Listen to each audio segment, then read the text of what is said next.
দ্বাদশ সংসদ নির্বাচনে ইসির নেতৃত্বে দেওয়া সাবেক প্রধান নির্বাচন কমিশনার হাবিবুল আউয়ালকে আজ আদালতে তোলার কথা রয়েছে। আদালতে হাজির করে তার রিমান্ডের আবেদন করবে পুলিশ। এর আগে বুধবার দুপুরে রাজধানীর মগবাজার থেকে হাবিবুল আউয়ালকে গ্রেপ্তার করে ঢাকা মহানগর গোয়েন্দা পুলিশ। বিএনপির করা শেরে বাংলা নগর থানার মামলায় তাকে গ্রেপ্তার দেখানো হয়েছে। হাবিবুল আউয়ালের বিরুদ্ধে প্রহসনের নির্বাচন, ডামি ভোটের আয়োজন সহ সংবিধান লঙ্ঘনের অভিযোগ আছে। একই মামলায় এর আগে রাজধানীর উত্তরা থেকে সাবেক সিইসি নুরুল হুদাকেও গ্রেপ্তার করে পুলিশ।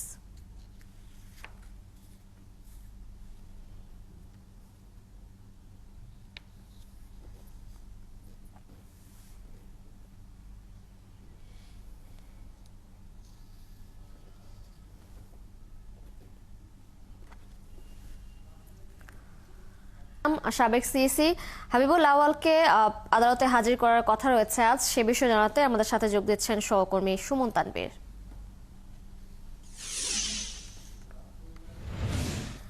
সুমন, হাবিবুল আউয়ালকে কখন আদালতে আনা হবে এবং তার কতদিনের রিমান্ড চাইবে পুলিশ?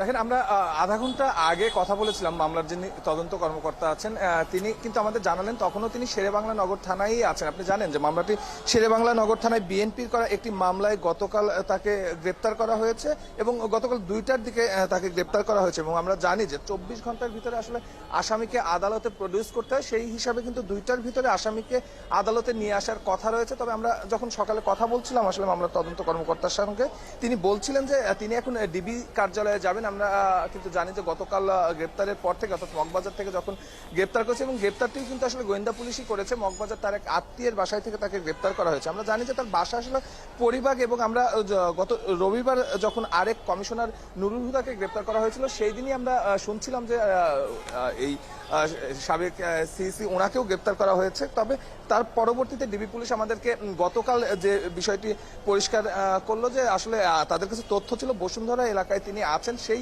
তথ্যের উপর ভিত্তিতে রোববার রাতে একটি অভিযান পরিচালনা করা হয়েছিল, কিন্তু সেই অভিযানে আসলে তাকে পাওয়া যায়নি। তিনি ওখানে ছিলেন কিন্তু পুলিশ আসছে এমন তথ্য তার কাছে হয়তো আগে ভাগে চলে যাওয়ার কারণে তিনি সেখান থেকে পালিয়ে যান এবং কালকে সর্বশেষ তাকে কিন্তু মগবাজার থেকে গ্রেপ্তার করা হয়। এবং গোয়েন্দা পুলিশ আমাদেরকে কিন্তু জানালেন গতকাল যে আসলে তিনি বারবার কিন্তু এই হাবিবুল আউয়াল জায়গা পরিবর্তন করছিলেন, যার কারণে কিন্তু তাকে আটকে একটু বেগ পেতে হচ্ছিল। তবে সবশেষ তাকে পাওয়া গেছে এবং যেটি মামলার তদন্তকারী কর্মকর্তা আমাদের বললেন যে ডিবি কার্যালয়ে তিনি যাচ্ছেন এবং যাওয়ার পরে প্রক্রিয়া শেষ করতে সাধারণত 1.5-2 ঘন্টা সময় লাগে। সেই হিসাবে তিনি আমাদেরকে সম্ভাব্য যে সময়টি জানিয়েছেন সেটি হচ্ছে 12টার দিকে তাকে আসলে কোর্টে আনা হবে। আর রিমান্ডের বিষয়টি যেহেতু ডিবি কার্যালয়ে ঊর্ধ্বতন কর্মকর্তারা থাকেন, রিমান্ডের একটি প্রাথমিক কাগজ যিনি তদন্তকারী কর্মকর্তা তিনি করেন, তারপরে এসে আসলে ঊর্ধ্বতনদের সাথে বিষয়টি নিয়ে কথা বলেন, তারপরে কয়দিন রিমান্ড চাওয়া হবে সেই বিষয়টি আসলে নির্ধারিত হয়। তো সেটি জানতে হয়তো আরো ঘন্টাখানিক আমাদের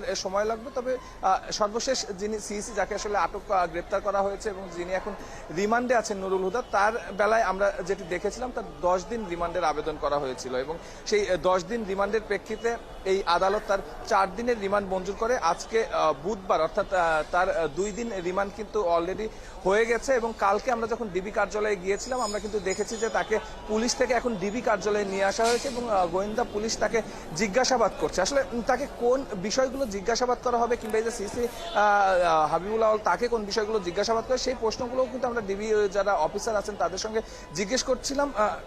তারা কিন্তু বলছিলেন যে আসলে মামলা এই যে নির্বাচনগুলো হয়েছে সেই কারচুপির নির্বাচনে তাদের প্রভাবিত কারা করেছে সেই বিষয়গুলো আসলে ডিবি পুলিশ গোয়েন্দা পুলিশ আসলে তাদের কাছ থেকে জানতে চাচ্ছেন। সুমন, ধন্যবাদ আপনাকে।